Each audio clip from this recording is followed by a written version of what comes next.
In today's honors pre-calculus video, we're going to be talking about vectors and their operations. So what exactly is a vector? A scalar is just a number, but a vector is a number with a direction. And this number is called the magnitude. The direction is just the direction of the vector. And it's usually represented by an arrow-like shape, where the magnitude is the length. So if this was a vector v, the magnitude would be the length, and it's represented by double absolute value signs. And the direction is basically the angle from the positive x-axis. And that is how you can describe a vector. There's one more way of describing vectors, and that's through their component form. So vectors have a horizontal component and a vertical component. The horizontal component is basically how much distance from this final point is the initial point, and the vertical distance is the same thing except for the y values. So if this was 2 comma 3 and this was 6 comma 11, that means that the horizontal distance would be 6 minus 2, which is 4, and the vertical distance would be 11 minus 3, which is 8. And the way you represent it is with sort of like greater than and less than signs. You put it around them, and that shows that it's a vector that has a horizontal component of 4 and a vertical component of 8. How would you find the magnitude and direction of this, though? The magnitude is found by taking the square root of the horizontal component squared plus the vertical component squared. And it's basically the Pythagorean theorem, because the horizontal component is x, the vertical component is y, and the magnitude is the length of the actual vector itself. So this is basically a right triangle. So using the same diagram, we can find out that theta is equal to, well, we see that we know about x and y. So what trigonometric relationship includes x and y? Well, that's the tangent. Tangent of theta would be y over x. So theta would be inverse tangent of y over x. And if the vector is in the second or third quadrant, you would have to add pi or 180 degrees, depending on which you're using, degrees or radians. In this case, we would most likely use degrees, so you would add 180 degrees if it's in the second or third quadrant, because inverse tangent would give you an answer in the first or fourth quadrant. So that's a little bit of an intro into vectors. The next thing we have to talk about is some descriptions of vectors. Now, we talked about the horizontal and vertical components. You can also represent them with I and j. I is the horizontal component because it's equal to 1 comma 0, which means that it only accounts for the horizontal component. So think of it like a vector that's just one unit like that. And j would be 0 comma 1 as expected, and it accounts for the vertical component, so it's just one unit up. Negative I would mean it's to the left, and negative j would mean it's down. And if you multiply it by some number like 3i, that would be 3 comma 0, which would mean that it's 3 units this way.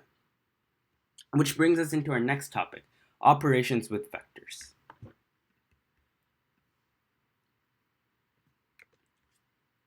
The first one we want to talk about is multiplying by a scalar. We said that a scalar is just a number, so in this example we did 3 times I. 3 is the scalar, I is the vector, and we got 3 comma 0. How did we get that? Well, I itself is 1 comma 0, and we're basically multiplying both the components by 3, but since 0 is already 0, multiplying it by 3 does nothing to it. That's probably not the best example of multiplication because you can't see anything happening with a 0. So if we take that 4 comma 8 from earlier, let's say this is equal to v, what would negative 2v be? Well, first let's look at the 2. The 2 would make this 8 because 4 times 2 is 8, and 2 times 8 is 16. And then we look at this negative sign in the front, so we just negate both of them. It's like multiplying by negative 1. Then you can add and subtract vectors. There are three ways to add vectors. The first one is just algebraic. If you have two vectors, a comma b and c comma d, the sum of them is just the sum of their individual components. So it'll be a plus c comma b plus d. So let's just say I want to add 3 comma 0 and negative 8 comma negative 16. 3 plus negative 8 would become negative 5. 0 plus negative 16 would become negative 16. And that would be your sum. There are two other ways of adding vectors, and both of them are geometric. So if we were to draw the coordinate plane like this, you would have a vector like this, and let's just say your other vector is something like this. So what you would do is you would use something called the tip to tail method, and basically you move this vector so that its tip is touching the tail of this other vector. And you're allowed to do that with vectors because it's just based on the horizontal and vertical components. It doesn't matter exactly where it starts. So this is the same as that. But you're not allowed to rotate it or make the magnitude larger or anything. You can just translate it. Then once you're done with that, you go from the tip to the tail, and this would be your resultant vector. And the third way is not that common, but it also uses a graphical method. It's called the parallelogram method. And basically, this time let's use those same two vectors, and we keep them this way. Then we draw the parallel vectors to them. So basically, this one up here is parallel to this, same magnitude. This one is parallel to the other one, and again, it's the same magnitude. So we get a parallelogram here because we have two pairs of parallel sides with the same length. And your resultant would be from this corner to that corner, one of the diagonals. And as you see, it's the exact same vector. It's slightly different because the original vectors were slightly different. I couldn't draw them accurately, but both methods yield the same result. And if we were to find their components and add them algebraically, we would get the same result as well. Subtracting vectors is very similar, except for the fact that for the graphical methods, you would have to find the negative of it first and then use the method. So I'll show you a quick example of using the tip to tail method for subtraction. So if I have this, and I want to subtract, let's say this is u and this is v. If I wanted to subtract u minus v, what I can do is I can first find the negative of this. And negative is basically, it must be the same length, but reflected the other way.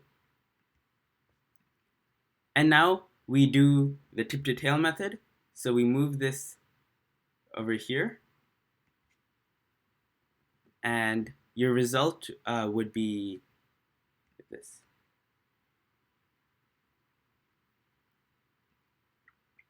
And that's subtraction. Now, before we move on to applications and the dot product, there's one more thing we need to touch on, and that's a few special vectors. So a unit vector is basically a vector that has a magnitude of length 1.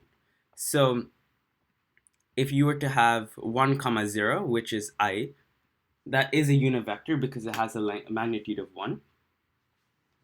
But there are also other unit vectors. So 3/5 comma 4/5 is one of the more famous unit vectors because if you were to find the magnitude, you would notice that it's similar to a 3, 4, 5 triangle. So 3, 4, and then the fifth one, 5/5, which is basically equal to 1. You could use the magnitude formula we learned earlier, or you can just know it's a 3, 4, 5, so it must be 5/5, which is 1. So basically, any vector with a magnitude of 1 is a unit vector. And if you wanted to convert from a normal vector into the same vector with the same direction, but of magnitude 1, basically a unit vector with the same direction, you would divide both components by the magnitude. So going back to our 4, 8 example, first we have to find the magnitude. So 4 squared is 16 plus 8 squared is 64. Adding them together, you get 80. Now the square root of 80 you can simplify to be 4 root 5. And now when you perform the division, 4 divided by 4 root 5 is 1 over root 5. And you can simplify that by rationalizing the denominator. It shall get you root 5 over 5. Now you do 8 over 4 root 5. And when you simplify, you get 2 over root 5. And you can double check by finding the magnitude of this and making sure it's equal to 1. Finally, we have the 0 vector, which is basically just 0, 0. It's just a point. And it's used for turning a vector into its negative. So you basically do 0, 0 minus 4, 8, and that'll basically make it the negative. Or you can just do negative 1 times the vector. All right. Now we want to move on to applications of vectors. And the main one is mostly just motion problems. And the reason their vectors are used is because most motion problems have a direction and a magnitude. So let's just go with an example. Let's say you're traveling at a speed of 600 miles per hour. And you have a direction of 60 degrees. So the obvious question is, what are the horizontal and vertical components of your motion?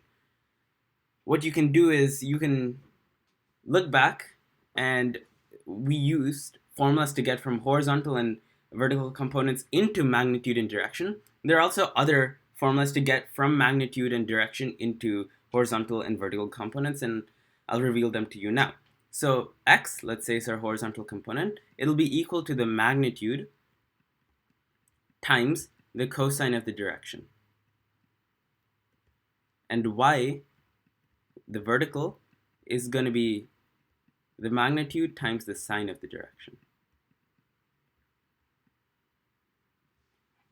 So in this case, the horizontal would be 600 times cosine of 60 degrees, and you'll get 300.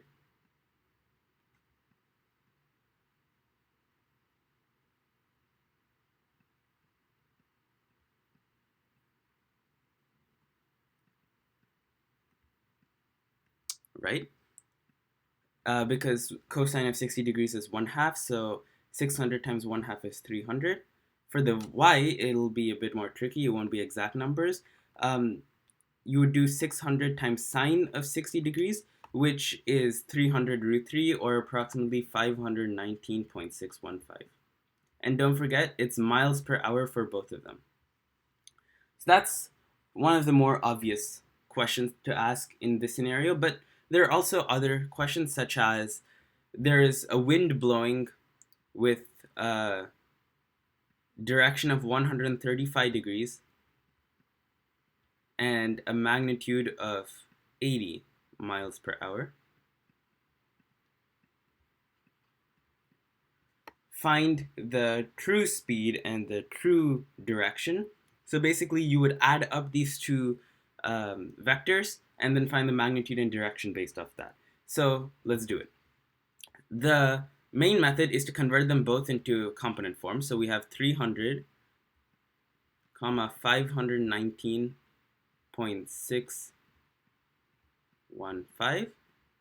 And for the second one, we have 80 cosine 135 degrees. And now we come to our first negative component. We get negative 56.569 and positive 56.569. Because since it's in the second quadrant, it would be a negative x value and a positive y value. So if you were to add this up, you would get, for the horizontal, you would get 243.431, and for the vertical, you would get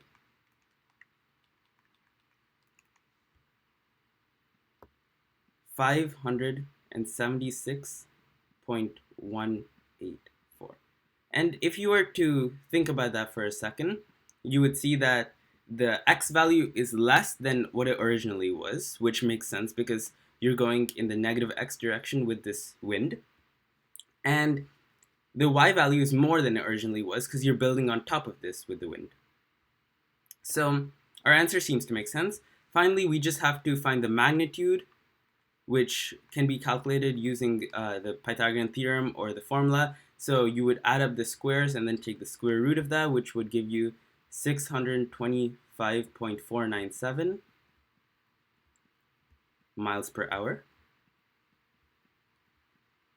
And the direction would be inverse tangent, remember? Inverse tangent of 576.184 divided by 243.431, you would get around 67.097 degrees.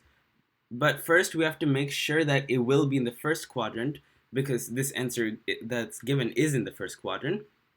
But remember, if it's in the second or third, we have to add 180 degrees. But if we mentally draw the resultant vector, we'll see that it indeed is going to be in the first quadrant, so we have our answer. We have our true speed and our true direction. There are other variations of this problem too. It can give you the horizontal and vertical components and ask you to find the magnitude and direction. It can also give you the bearing of the vector. So instead of the direction, it'll be something like 30 degrees from north. And then you would have to convert that to 60 degrees as the direction. Because if you just plug in 30 degrees into this formula, you'll get a different answer. So that's just one of the examples of the applications. But most follow a similar pattern. You would find the horizontal and vertical components, and then you'd find whatever you're looking for after that. Our last topic for the day is the dot product. The dot product is basically sort of multiplying vectors, and it results in a scalar. So it's resembled with a dot, as the name suggests, and it's basically equal to the product of their magnitudes